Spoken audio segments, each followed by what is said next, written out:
Hello, everyone. I'm Gilbert Cruz, and this is the Book Review Podcast. We have a double dose of delight here on the show today, a summer recommendation episode in 2 parts.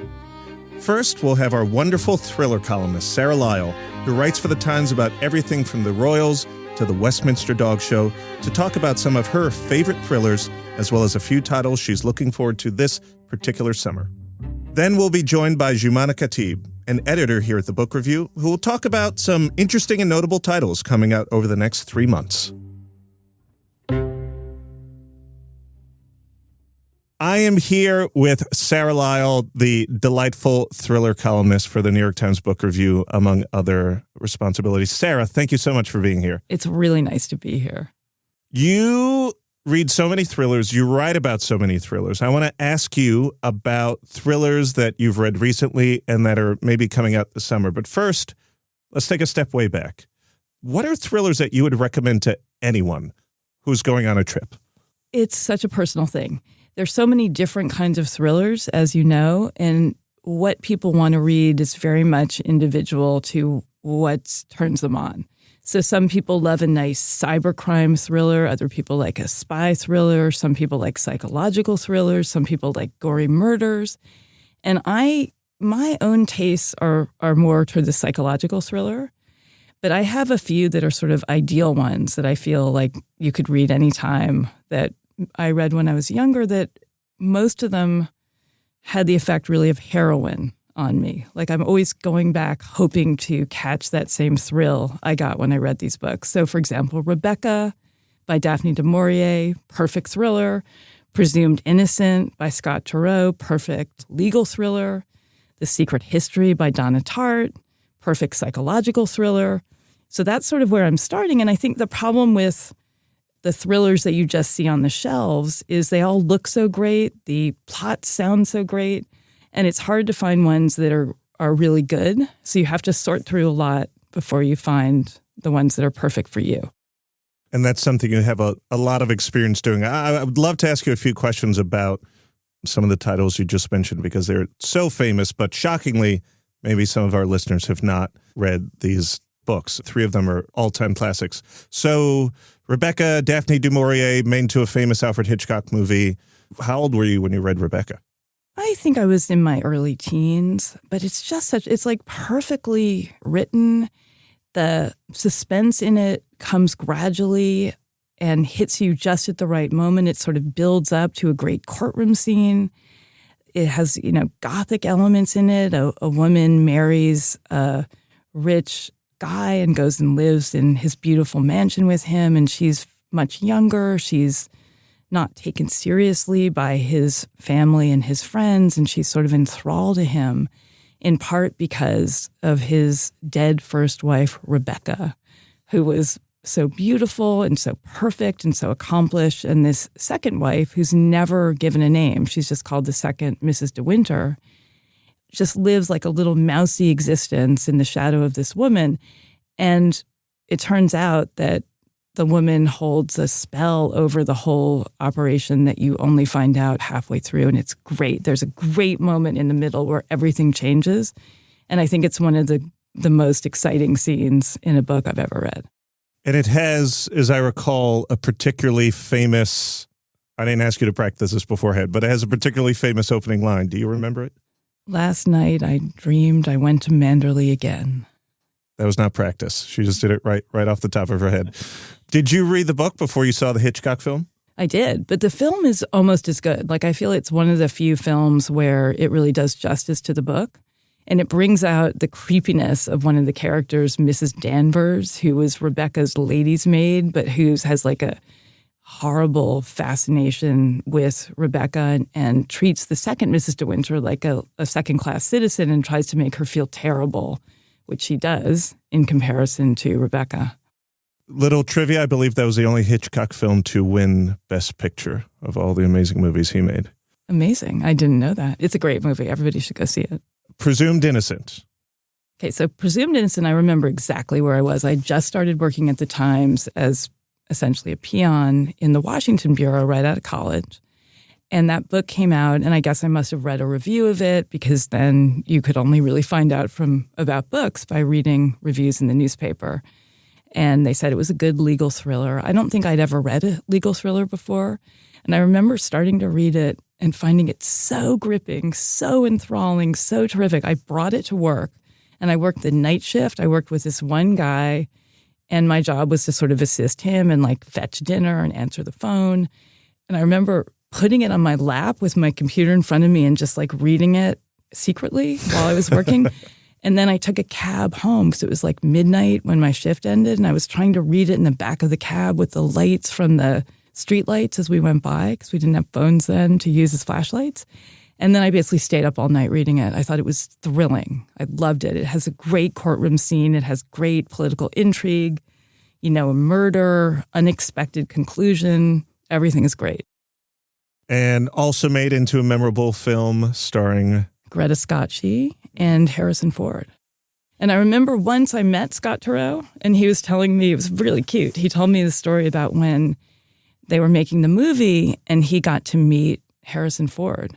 And he was so excited and he was so nervous. And he was like, I'm going to be cool. This is just, I'm a writer, meeting an actor, no big deal. So Harrison Ford comes to his house and he's greeting him and he says, "It's so nice to meet you, Mr. Ford. I'd like to introduce my wife, Harrison." At least he has a Harrison Ford story. We should all be so lucky. Exactly. So The Secret History, I remember exactly where I was when I finished the book, which was lying in bed drinking gin from a teacup because it felt appropriate for The Secret History, which is a book that if I had the time, I would read every couple of years. It's just so good. It's so beautifully written. And, it's about a group of kids in a college like Bennington, where Donna Tartt went to college. And they form a kind of strange society around this one teacher who teaches ancient Greek and ancient Greek myths. And they start to become sort of odder and odder. And they separate from, they're sort of intellectually and emotionally separate from everyone else in college. And then there's a murder. And the rest of the book is about how they deal with that, the guilt, the murder investigation, what happens to all of them. And it's so good as a psychological study. And it focuses on one character. It's told from the point of view of one character who isn't as fabulous as the other kids in this group, who doesn't have money, who isn't sophisticated, who isn't as well-read, and is trying so hard to fit in. And that's part of what I loved about the book as well, is just looking at it from his perspective was a great insight into all these people. It's just a phenomenal book, and she's a beautiful writer. Donna Tartt has written one novel every 10 years, I think. So she wrote The Secret History, she wrote The Little Friend, and she wrote The Goldfinch. And there was a rumor a week or two ago, because someone noticed something on like an Amazon page, that she had a book coming out. It was a rumor that was quickly put to bed, but I don't know about you. I'm waiting with bated breath. But what's so great about her is so many thriller writers succumb to the pressure to keep producing year after year. And I think the books really suffer as a result. They're not as well written. There's all this sort of commercial pressure on the writers. And when there's too much pressure on a writer, they can't really let their imagination go. And I think Donna Tartt has resisted that so extraordinarily. She's probably lost a lot of money because of it. She's probably given up a lot. But as a result, the books are true to themselves and true to her, and they're worth the wait. Donna Tartt is almost certainly not listening to this podcast, so I will not ask her directly to hurry up with her new book. But maybe Donna Tartt's editor is listening to this podcast, and if you can, speed this along in any way, I would appreciate it. I think I would too. Sarah would appreciate it. There are a lot of people that would appreciate it. Let's talk about some books that have come out recently or that are coming out this summer. As I said, you write a regular thriller column for The Times, which is always a delight to read. You have to possibly read more books than you are writing about sometimes. So I know that you have settled on ones that you really want to recommend right now. That's exactly right. I read way more than ever make it in because so many of them sound so great and end up not as great as you would have hoped. And I think a lot of thrillers suffer from the problem where they set a fantastic puzzle, but then they don't know how to solve it properly. So you have to read way into the book to realize it isn't maybe the one you wanted. So a recent book I would recommend is a delightful book called Going Zero by Anthony McCarten. It's not in my normal wheelhouse of books. I feel like this was unusual for me to like this so much. It's about a sort of Mark Zuckerberg, Elon Musk type character who runs a social media company, is a billionaire beyond belief, is diabolically smart.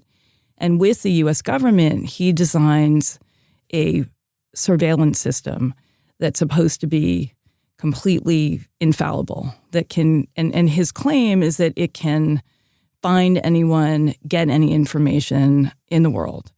And in order to test it, he devises this contest where he gets 10 civilian volunteers to raise their hands. And he says, if you can elude my surveillance system for a month, I'll give you $3 million. So that's the premise of the book. The first half of the book is these 10 people who have signed up and how his surveillance system essentially picks them off one by one with no trouble at all. So they're like, they've taken all the trouble. They're going to go live in an underground bunker. They're going to change their name. A couple of them are pros, so they're using special forces techniques or they're using spy techniques. A couple are just like people who are like, I'm going to go live with my brother-in-law. And they're found within, moments. But the 10th person, who appears to be a nondescript librarian from Boston, is able to elude his surveillance system time after time after time. And so she's the only one standing at the end. And then the book takes another turn and you figure out who she is and why she's done this. And it doesn't quite sustain its amazing momentum, but I thought it was great. I'm not that into all the cyber stuff, but I loved this one. You didn't give away too much of the book right now, did you? Not at all. Because I actually remember reading the description of this in your column, and I'm excited all over again. This sounds like a great concept. Yeah. No, I've one of the things about writing about thrillers is that there's a real sweet spot between talking about the plot and getting people excited without giving away too much. And all that is basically on the back cover of the book. So it's not, I didn't give away too much at all. That's incredible. Good. What's your next one? The next one is called What Lies in the Woods. It's by Kate Alice Marshall.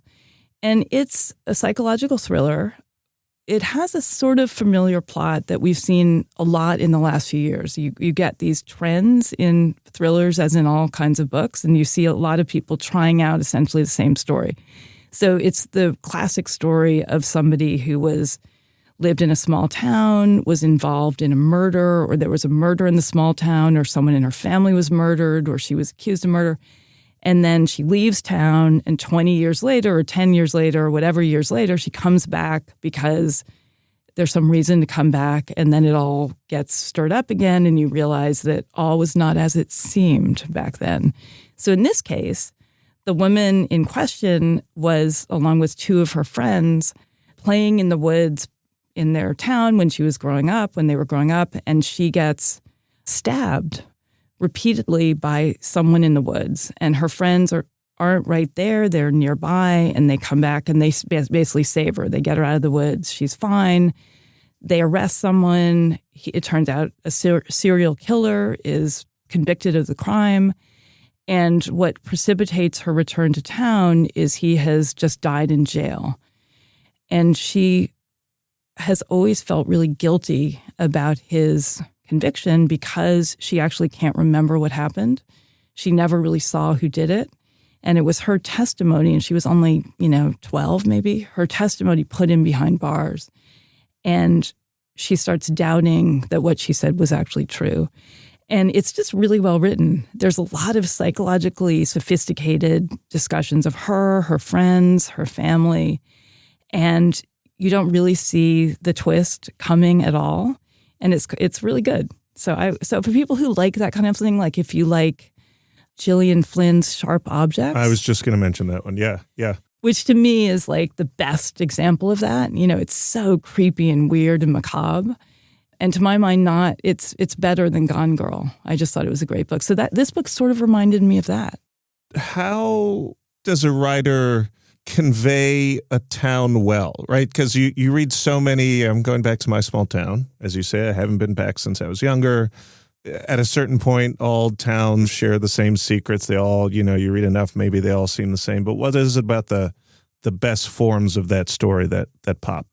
Well, I think that Gillian Flynn, because it was a Southern town and you got all this sort of weird Southern Gothic feel, the secrecy of the people, their effort to make things on the surface seem fine, the pseudo-gentility they all use, but hiding all these secrets. I think those towns are great.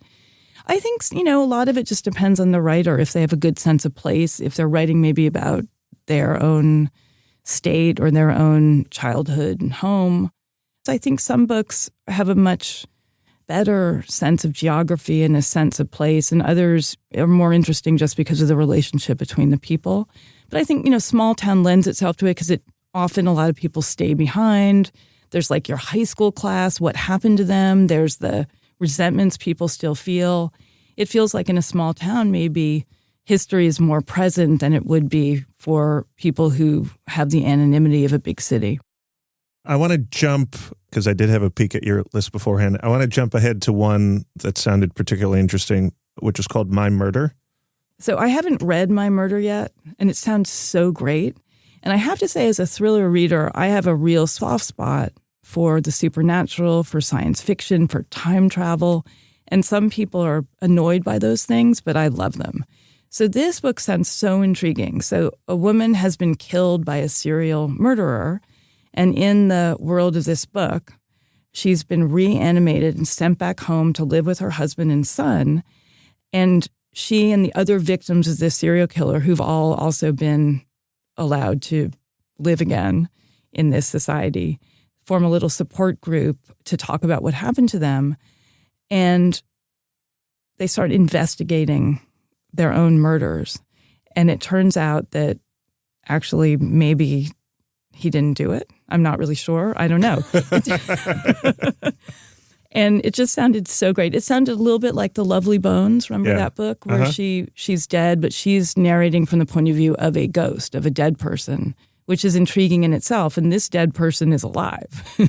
It's totally interesting to hear you, who probably reads more thrillers than most, talk about the books that you want to read, not just the books that you have had to review for work. But it's this is the concept that is bringing me in. There's another one on your list that you have yet to read, I believe. Yes. Okay. So there's one that's been getting a lot of early buzz called The Quiet Tenant by Clémence Michelin. I think you pronounce her name, although she's writing in English. It's not a book in translation. In this book, which I think is set in upstate New York, a woman has been imprisoned, in a shed on someone's property by a man for 5 years. And so we've heard, we've read books like that before where there's a horrible man who has women in the basement and treats them terribly and kills them. And in this case, what's so interesting is that the man who's keeping her prisoner is a great guy who everyone in town loves and who has this whole life. He lives out in the world. He's not just some weird loner. It just sounded really, really interesting. His wife has just died. He decides he has to move out of the house. And it sounds like from the description of the book, she somehow convinces him to bring her along and let her live as if she's a tenant in his house, so people can meet her, sort of, rather than being continue to be imprisoned. And I think it just sounds like there's a lot of interesting psychological stuff going on there. And I guess the tension in the book is how and can she escape? And it turns out he has killed a few other people before. And the book sounds lower on the torture and dismemberment of women, which I'm not that keen on when I read thrillers, and higher on the psychological stuff of her trying to get away from him.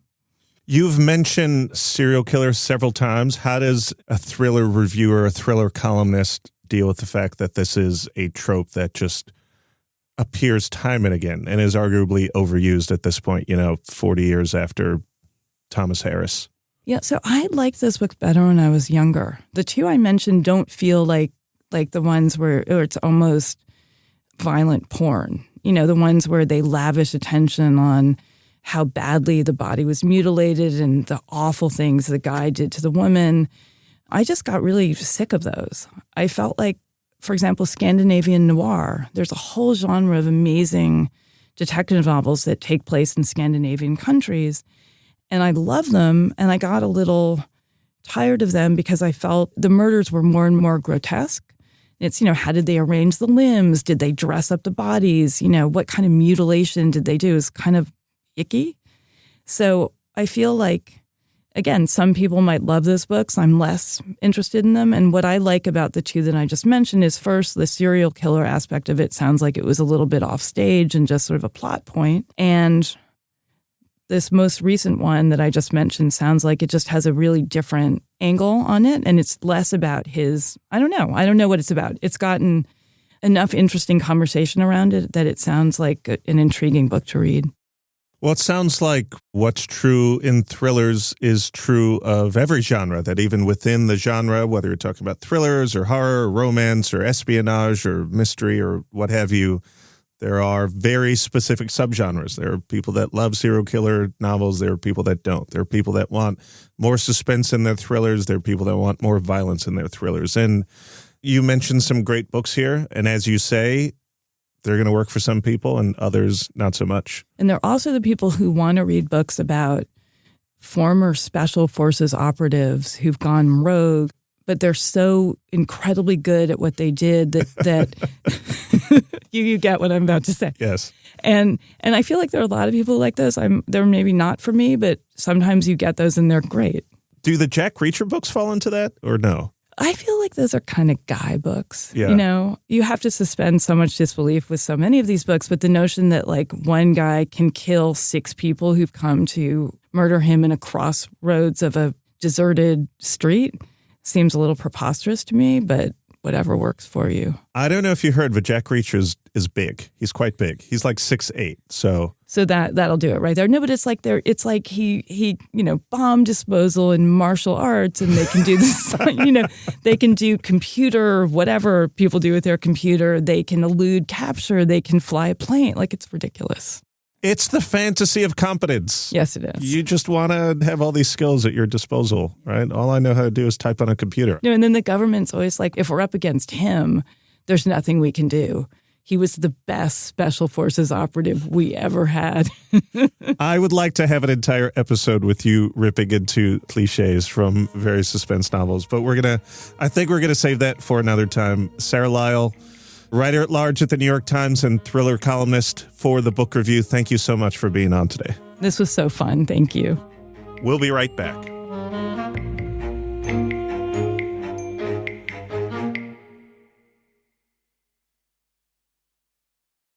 Welcome back to the Book Review Podcast. I'm Gilbert Cruz, and I'm now joined by Joumana Khatib, an editor at the Book Review, to talk about a few titles from the summer preview that we just published on nytimes.com. Joumana, thanks for being here. Thanks for having me, Gilbert. So you've been on before to talk about seasonal previews, talk about monthly previews. Summer is so big. There's so many books that are coming out. There's so many books that people want to read, want to catch up on from earlier in the year. I would love for you to break it down fiction, nonfiction-wise into 2 or 3 books that you think our listeners should check out. It's hard to whittle it down. We've got so many great things coming this season. I know I sound like a broken record because I say that every summer. I mean it every year. Okay, good. But we'll start with fiction, okay? So one thriller that's out now, conveniently, it's called All the Sinners Bleed. It's by S.A. Cosby. Cosby is a best-selling thriller writer who really came onto the scene, I think, a couple years ago. He's had Blacktop Wasteland and Razorblade Tears, and he's from the South, and he tends to have these kind of rural Southern thrillers that are very propulsive, and they're funny, and the dialogue's good.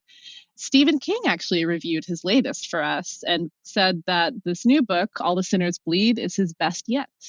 So this one follows a Black sheriff in rural Virginia who is coming off a stint as an FBI agent. This is his home turf. He's trying to get acclimated and find his bearings as sheriff. It's a little uncomfortable to dance for him. And then it turns out that one of the community's favorite teachers is killed. This is a white teacher. And as Titus starts to investigate, he finds all these photos of Black children who have been tortured and killed. Turns out that this beloved teacher was part of a ring of killers who were going after Black kids, and there is still a killer still at large. It sets off this really uneasy, terrible investigation for him. The community is torn apart. He's trying to bring justice for the kids, trying to do right by the neighborhood. It's a great book. It's a great read, and everybody seems to love it. He also, for those who aren't paying as close attention as the people who work in the book review, just did a wonderful by the book interview that our listeners should definitely check out. I'm going to jump ahead to another fiction book that comes out later in the summer, just because it's written by one of the great writers of his generation. This is Colson Whitehead. He has a new book out called Crook Manifesto. I want to let you talk about it, but he has already won 2 Pulitzers, one for Underground Railroad, one for Nickel Boys. Those are both books about the terrors of the nation's history when it comes to its African-American citizens. But he's worked in many modes. He wrote a zombie book. He's written a bunch of other books. And he's written a heist novel. His first one came out in 2021. It was called Harlem Shuffle. It was set in 1960s Harlem. This is a sequel. I love heist novels. Sometimes I like sequels. Tell us about Crook Manifesto. If you read Harlem Shuffle, you remember he's one of the great anti-heroes of the 2020s, we'll say. Ray Carney, he's a furniture salesman. He's really trying hard to stay on the straight and narrow. So this book picks up, it's 1971, Harlem. Ray's trying to keep his nose clean, and he's doing a pretty good job of it until his daughter wants Jackson 5 tickets. So Ray has to go among back. Us? Yeah, I mean, who wouldn't want to make their kids smile? It's the Taylor Swift of the 70s. Oh, God. So Ray goes to one of his old fixers, who's a crooked New York City cop. And of course, this cop offers a way for Ray to get the tickets, but at a price. You know what I'm saying? So I know what you're saying. Before he knows it, he's getting pulled into his old ways. And then, the story sets in motion. But it's great. It's a real rom. And maybe this is the second in a projected trilogy. So first book was set in the 60s. This is set in the 70s. So maybe we'll have Prince buying a sofa from him in the 80s. I mean, one of the things that I'm excited about is that it's set in New York in the 70s, and maybe we've had too many novels and movies set in New York in the 70s, but New York in the 70s is rich. I mean, it's dirty, it's crime-ridden, it's filthy, and it's also beautiful. Like the storytelling possibilities are quite strong. Absolutely. There's one more novel on your fiction list that you wanted to talk about, Joumana. Yes, so this is Nicole Flattery's debut. She is an Irish writer, and she has previously written a short story collection. And this is called Nothing Special, and this is coming in July. And this is another New York novel. For those of us who love reading about New York City, there's a plethora for you this season. So sorry, Midwesterners. And I say that as a Midwesterner. You're out of luck. So this follows a woman named May. And we meet her decades after where the real action of the story happens. But she grows up in New York. She's almost kind of feral, right? Her mom is an alcoholic. She works in a diner. She's somebody that we might call brassy. She's got a sometimes boyfriend who's a very principled, sad sack named Mikey. They live in a rent-controlled apartment. Am I setting the scene? Anyway, so May, as a teenager in the 60s, she's cutting school. She's riding the wooden escalator in Macy's. Before she knows it, she takes a job working as a transcriptionist for Andy Warhol's factory. She's working on a novel, which ends up it's a real life novel. It's a book that I don't think anybody really knows what to do with, right? It's this kind of experimental, almost like automatic writing, very experimental book called a novel. But the point is that May gets sucked up into this world right as she's on the precipice. She's trying to figure out who she is. She doesn't have a lot of guidance. She doesn't have a lot of oversight. And so this becomes the petri dish where she starts figuring out who May is. And when we meet her, there are a couple chapters that set all this up for us. And she's still lonely as an adult, but she's funny and she's wry. There's a good line where she's observing couples in various stages of early romance, which she describes as a period of dehydration and tourism. So she's fun. She's a good companion. Cannot remember that. Yeah. Sounds awful. So look for that. Nothing special. Joumana, for those who are full up on fiction, have read their share of novels, you also have 2 nonfiction books this summer that sound particularly interesting. One of them is about a famous but still underknown Hollywood actress. I'd love for you to talk about that one. Yeah, so this is called Daughter of the Dragon by Yunta Huang, who's an academic at UC Santa Barbara. And this is about Anna May Wong, who is credited as being the first blockbuster Chinese-American actress. And she was born in Los Angeles in 1905.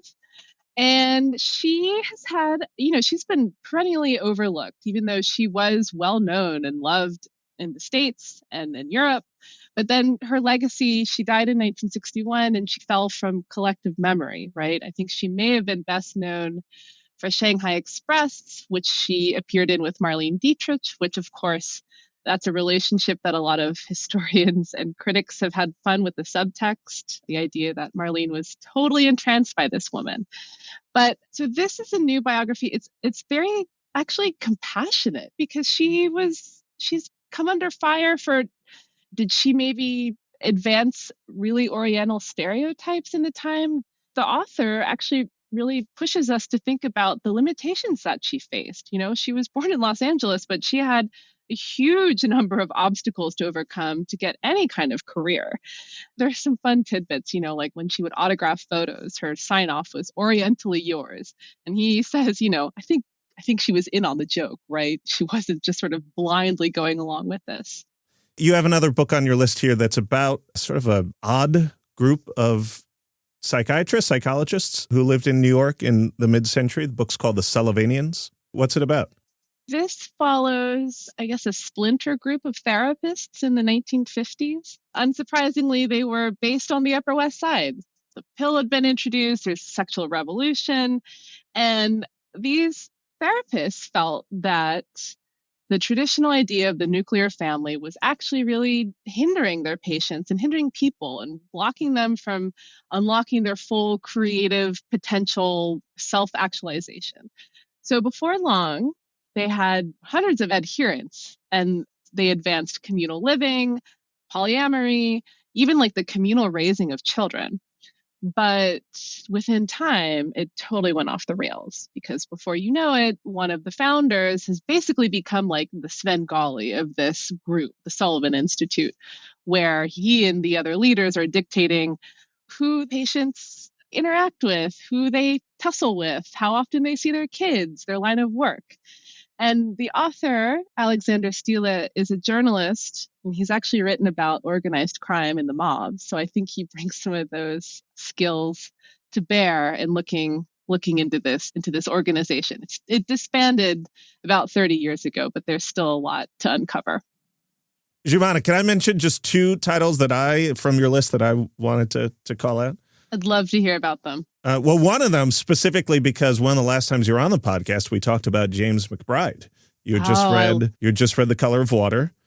His book, Deaking King Kong, was one of the Book Review's top 10 books of 2020, I believe.